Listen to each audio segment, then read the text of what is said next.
Welcome to Houston Sports Talk with your host, Robert Land. Thanks for checking into the best Houston sports podcast. And back with me is Cooper Klein, a contributor to the Rockets Chop Shop YouTube channel and the Upside Swings NBA Draft podcast. Is that returning from hiatus soon, Cooper? Yes, finally. It'll either be the beginning of next week or somewhere in the middle of next week. We're going to have our first podcast of the cycle, hopping into some of the overseas players in this draft. Those are the most, popularly mocked in the top 3, 4, 5. If you're finally ready for some deep breakdowns, even though the Rockets season has been a lot more interesting, to end it than the last few seasons have been. If you're starting to fiend a little bit for the draft, you know where to come. Come to Upside Swings. Our website will be up and running again here soon, and our latest pod will be out sometime next week. I'm going to have a draft question for you later. That's a little bit of a tease, but as always, good to see it. I can't believe the Rockets are suddenly fighting for the play-in. But Cooper, the story in March continues to be Jalen Green, who's a 50, 40, 80 guy in March, 50% from the field, 40 from 3, 80 from the line, 26.6 points per game. We saw a spike in Jalen's play the last 2 years post All-Star break. But Cooper, do you think this is different? I was talking to somebody about this earlier this week. It is impossible to evaluate Jalen Green fully holistically, right? Like, the stats have really improved. His process looks like it's improved, but he's been playing the worst teams in the league over the last few games.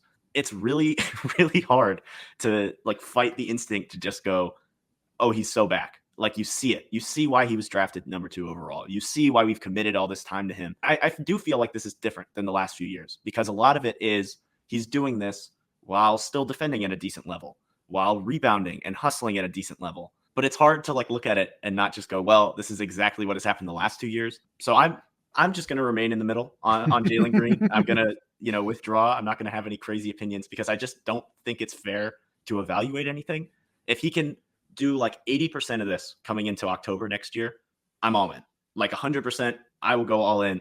But I'm going to enjoy the run while it lasts. I'm going to enjoy him dominating in March. I thoroughly enjoyed him cooking the Wizards, but it's really, really hard to look at this is the third time it's been done and go, oh yeah, this is the leap we need, because it's basically scheduled. Yeah. And when Frank was on last week, it's funny because I asked him if having the baby is going to change Jalen on the court, and we were half joking, but Jalen admitted it's no joke in the postgame with Vanessa. Mm-hmm. Cooper, Rockets fans might want to get Andrea's IG comments and send her some thank yous. Yeah, send her some apologies for how mean they were to her. Yeah. The apologies, thank yous, just the whole. Thank her for doing God's work and getting our getting our highest draft pick back on track. Absolutely. And for fans of our content, we're going to talk about some other stuff, but look for our new Houston Sports Talk YouTube shorts if you need a quick adrenaline hit at the office or when you're stuck in traffic. We love your feedback. So get in a comment, support us by subscribing on YouTube if you haven't already. And Coop, let's go big picture, Rockets, on what's happening right now.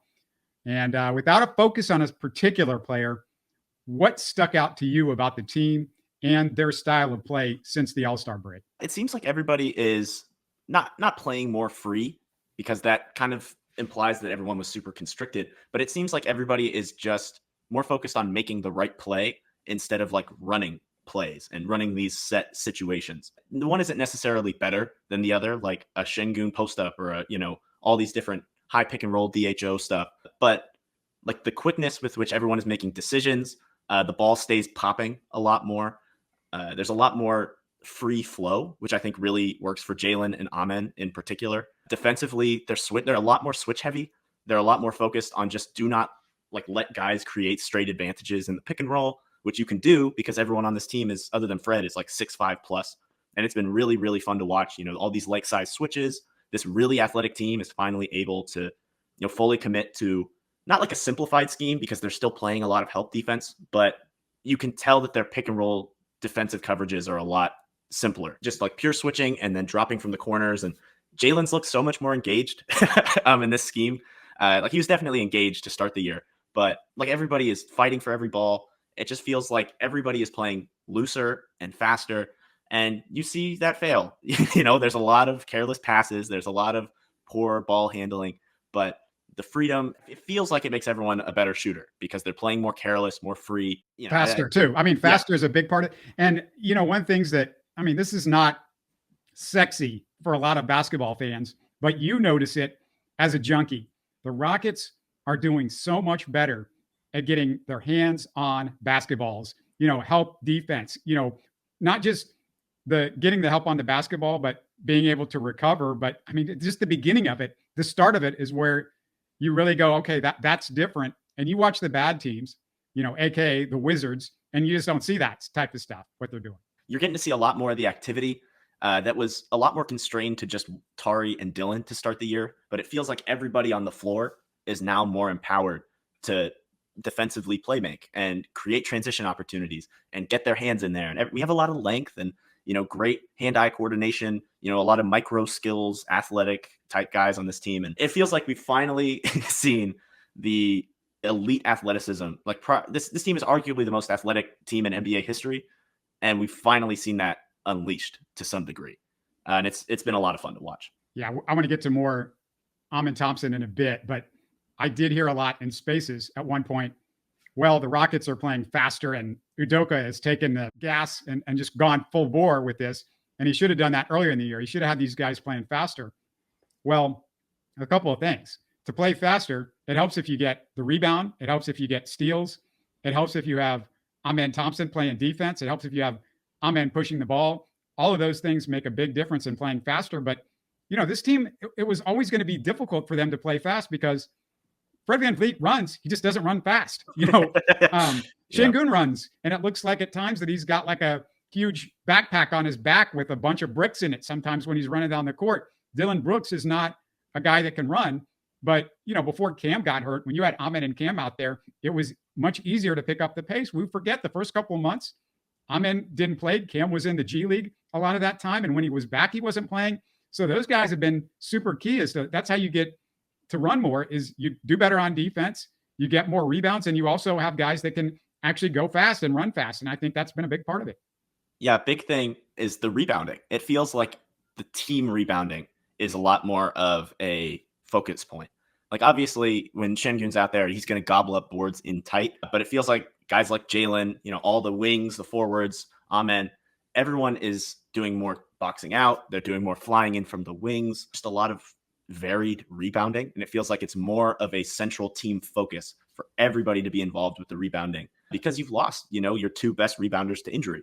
So you have to work on it as a team. And I think it's been really good for everybody. And everybody looks better and more involved when they're, consistently fighting for every single rebound.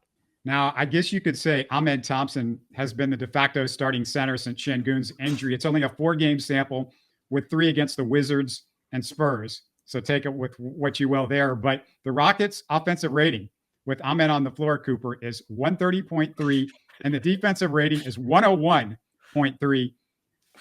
I was thinking about this. What position does Amen play next year? Has this stretch changed your thinking next year or into the future as to where he actually plays on a basketball court? Like what position? Like if I were to answer your question, I would just answer it with all of them. Like it's obviously not an answer because, you want me to pick one of the 5, but this is part of the beauty of drafting Amen, right? Is you pick this guy who comes in and is immediately, Bruce Brown with super soldier serum. And, is also sometimes able to handle the ball, get downhill, is developing more of the point guard-y parts of his game. But he has such a high floor because of the athleticism, the defense, the playmaking. It's really good to just get him on the floor right now and get him reps, where he can just go downhill and make reads and do stuff. Because every time he touches the ball, good things happen. And if you can find ways to force feed him the ball without making him create from a standstill, which is his biggest weakness right now, I would say even bigger than the shooting, because it's more important to his game and his long-term development that he is able to, accelerate with the ball in his hands and not just catch on the roll or come off a screen. It's just so much more important that you can get him on the floor and figure out how to extract value from his current skill set while minimizing what he doesn't do. And this perfectly does that. I mean, it's what happened with Ausur in Detroit before his, his injury and the blood clot stuff. Hope he's okay. But I think he ends up being like a point guard who is like technically the 3. Like he is like your secondary playmaker because he doesn't technically bring the ball up, but you find a way for him to make as many of your reads as possible. He slots in at every single position on defense, just covers so many holes. And the beauty of Amen Thompson is he can play 1 through 5. He can come in and be your backup point guard. You probably don't want him right now to be your starting point guard, and that's fine. So he's your starting power forward or your starting center. and you still get the same amount of value. This was why I was so high on him coming into last year's draft, why I'm so happy we drafted him. Just versatility like this and such strong strengths mean he can play any position. And I think he'll basically be our 4 next year, right? He'll play the 4 with Şengün back, be more of a cutter, and hopefully that'll be what he's able to do until the handle progresses a little more and he can do more initiation. I believe you had him number 2 coming out of the draft last year. Has anybody changed your mind since then? No. Obviously, Wembanyama's still insane. Any other year, he would have been 1 for me. I mean, people talk about Brandon Miller. They played head-to-head, and Amen actually, destroyed him. He, humiliated Miller in that game. It wasn't, not even close who looked like the better player. Scoot hasn't looked great. I don't know who else would come close from last year's draft class. I had Amen. We did it was players under 23 who you would want to have. And I think I had Amen at 3 on that list for players under 23. At the time, I had Zion above him, and I think I would have Amen above him now. Zion's still great, obviously, still very good. I just don't think he's going to ever get back to that level. I think the top tier of really, truly young players is Wemby and Amen. And we're just going to see as he continues to grow and get better, just how much he can do for this team and how much value he can add from every single spot on the floor moving forward. Yeah, if anybody missed it, you mentioned Ausur is out for the year with a blood clot. I don't know how much of him that you've been able to watch with the Pistons, but for those who haven't watched a lot of Ausur, tell people, they're identical twins. What's the difference between the two of them? What makes Amen that much better than his brother right now? And so a lot of it is position, right? And I think Amen's more versatile because he's more athletic and a quicker processor. Now, both of those are marginal, right? He's not substantially better than Ausur, but he is noticeably a better athlete, a better processor, and a better decision maker on every part of the floor. When you're playing with such small margins, because these guys can't shoot, their handle's kind of loose, you're playing at the margins of being elite versus being Ben Simmons. Those, small athletic and, mental gaps really start to show. People really liked Ausur because the jumper was supposedly better. It looked slightly better coming out, but the numbers aren't there, are they? No, they never have been. That's kind of the issue. At one point through the OTE season, Ausur was shooting 40% from 3. This was 3 weeks into the season, and Amen was at 25. And eventually it evens out, and Ausur was at 30, and Amen was at 28. The specific numbers are probably off, but that just to show the trend. They're both awful shooters. Whatever tiny gap exists between them was not enough for people to, have Ausur as this extremely better prospect. I think the shot for them is kind of a red herring, kind of to distract you from what they really do and really don't do. I think Ausur, if he can get healthy, really come into next season as the Pistons starting power forward with shooters at the 1, 2, and 3, and a guy like Duren who can also be, a vertical floor spacer, shown flashes of being a real, a floor spacer out to the long mid-range and 3. I think that'll be a great fit. As long as he's forced to play next to so many non-shooters, though, I really worry about him there. It's just tough. I hope he gets a full offseason to really work on the way he fits with the rest of that Detroit core, because guys like him and Sasser and Cade, that is a beautiful synergy that you could have. But there's too many Wisemans and, Kevin Knox for a time and all these guys that they just want to shove in there. But I hope he succeeds. I really hope he's able to find success there. And he should, because he has a lot of the same strengths as Amen. He's just in such a poor fit and context that it really only shows off how bad of a shooter he is, it feels like, instead of being able to show, oh, look, I can play as a center right now, because they have 6 other centers that need minutes. It's a lot of marginal stuff, but I think Amen is definitely a better player than Ausur. Yeah, the irony is a lot of people here in Houston have griped about how bad the shooting is for the Rockets, but the Pistons, it's a hell of a lot worse, at least from the starters. Of course, they added a couple of guys at the deadline that might be able to help them out. But I want to unleash Coach Cooper Klein. But before I do, quick reminder for Texans and Astros fans, my co-host, Sports Radio 610, Sean Bijani, stopped by to talk Texans on Tuesday show. And my co-host, Steven, and I did a quickie show on the Astros early Wednesday, so go check those out. But Cooper, it's time to get out your clipboard, man. If I made you the Rockets coach next year and there wasn't a big splash addition to this group, who's your starting 5? Is it different from Udoka's main 5 this year? It's kind of hard. So there's 6 guys who I think almost have to be in the starting 5 because they're the 6 best players. And it's kind of hard to pick who goes instead of the other. But I would end up going Fred VanVleet at the 1. I kind of want to get funky here, but I'm going to be nice just because he's been good recently. I'll go Jalen at the 2, Tari Eason at the 3, Amen at the 4, Şengün at the 5, and then move Jabari into a 6th-man role. Or if Jalen is back to his normal self, then shift everybody up and run Fred, Amen, Tari, Bari, Şengün. So basically just whoever's playing better between Jalen and Jabari, swap them in that lineup. I think you get the maximum defensive versatility of running Amen and Tari together. And then you still have a good point of attack defender in Fred. You have Dylan coming off the bench to be more of a spark plug, which I think fits him better than getting 3 fouls in 4 minutes every single game as a starter. And then you have a bunch of guys. You have the 3 best rebounders on your team and 3 guys who are like basically top 15 rebounders in the NBA in Şengün, Tari, and Amen, all in one lineup. You're going to destroy teams on both ends on the boards, be able to space. Everyone can cut. You run more of a motion-y offense. There's a lot of screens and back cuts and short roll stuff. And you let Fred play into his advantage of just making quick dump-off passes and taking threes. You let Şengün operate in the short roll some more. You spend some time with him this offseason working on his quickness as a processor. I think he's a great processor, but his one weakness is he takes more time than a lot of guys on the team to really process the floor. So you get him working on his little Jarris Walker type passes in the paint. You have Amen in dunker spots, screening, cutting, all that stuff, and Tari spacing out to 3, cutting, screening, potentially Jabari if Jalen's not playing up to par. But I think just maximum size, maximum intelligence, maximum athleticism and length on both ends. I'm just really excited to see Tari back with the group. I think that's kind of the big point I'm kind of leading up to with this is seeing Tari back with this team that has so much more cohesiveness, is a real unit again. And then you throw the best offensive rebounder, one of the best cutters and defenders in the world into that. It's like you're basically adding some sub all-star level play to a team that's been pretty good, for what they are.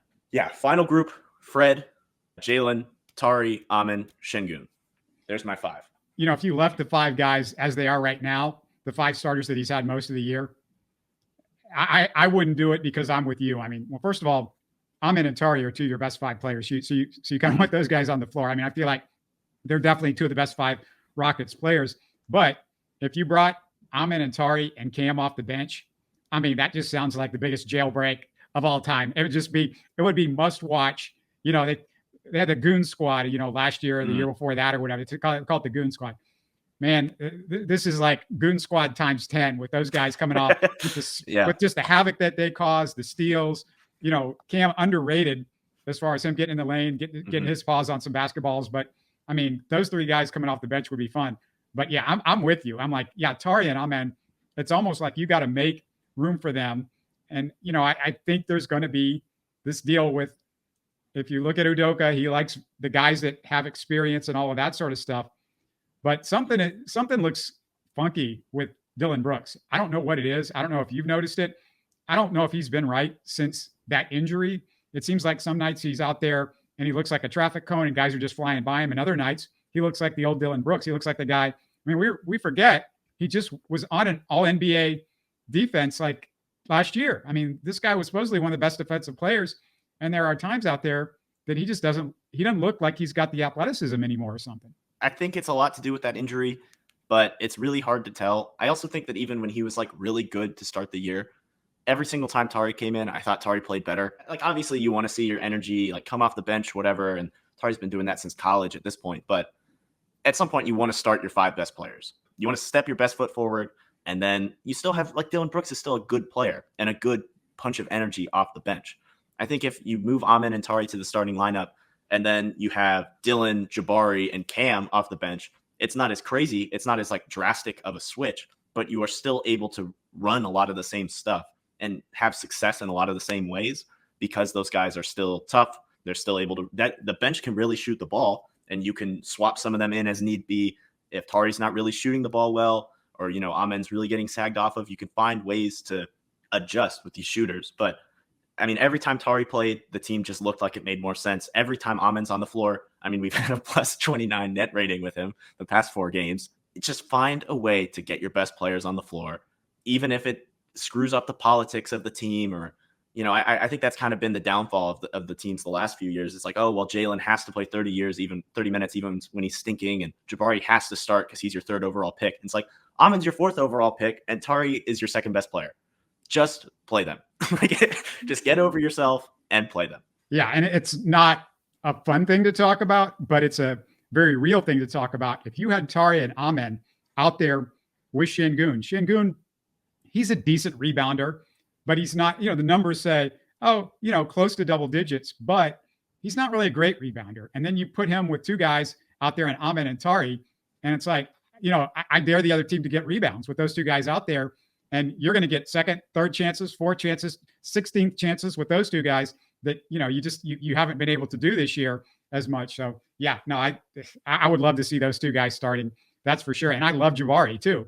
And don't put it past him to make a 3rd-year leap. So, I'm interested to see what he adds this offseason, because he added stuff last year and he might add some more stuff. And it's a nice problem to have, though. It's a nice problem that some of these other young teams just don't have right now, Cooper. No, it's I could look like an idiot in 5 months, come October, when, Jabari is suddenly a free throw drawing machine like we saw last summer league. He's really rebounding the ball at a new level, and he's added some post passing, and we could see any number of these guys have a leap. We are so lucky to have a young core that's actually good and talented, unlike, 3 years ago when the young core was KJ Martin, Jalen, and Gup and Usman Garuba.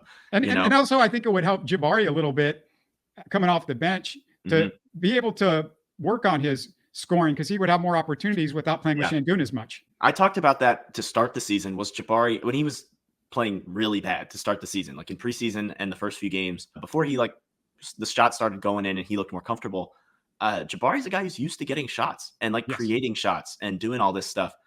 He would probably look more comfortable as the 6th man, getting designated looks in a slower offense. And he's adjusted to the faster pace of play better than you expect a lot of guys to.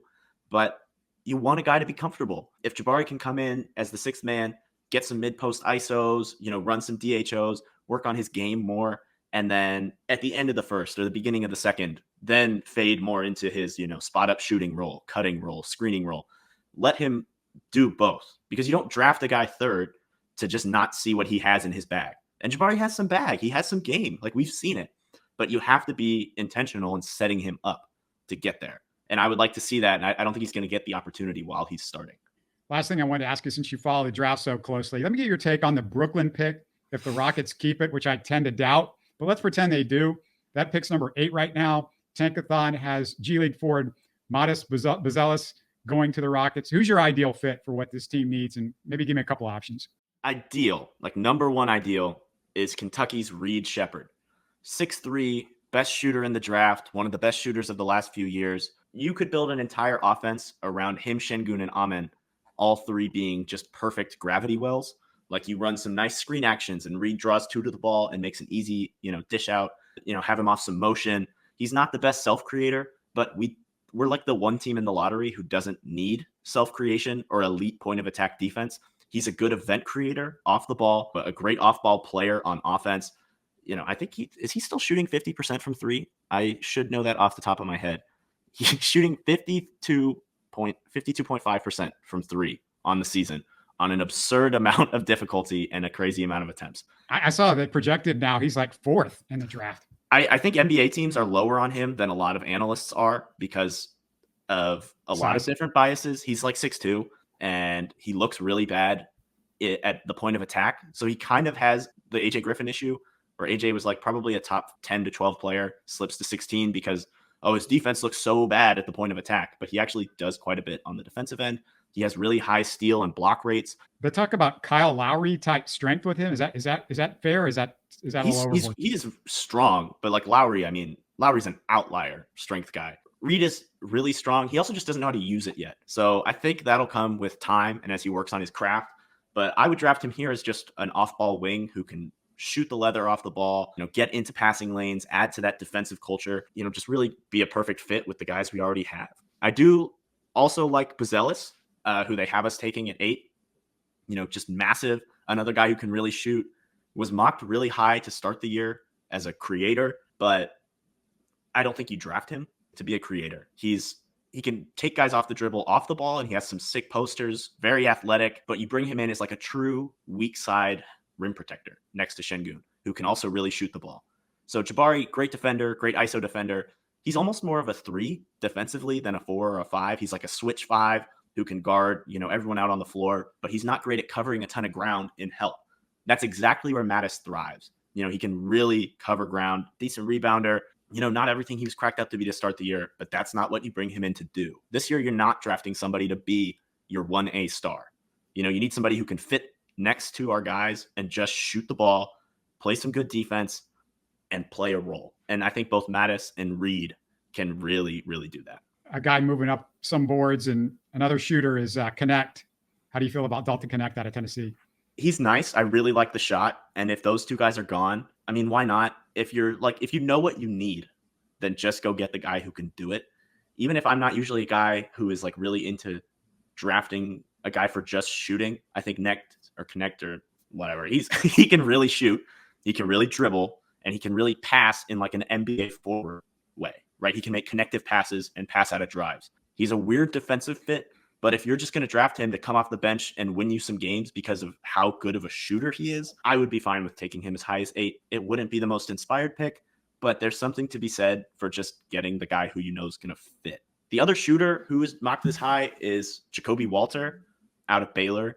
I watched him live. I went to that Baylor UH game. Holy cow. He is an insane shooter for a freshman. He doesn't do a ton else right now, but he's legit 6'5".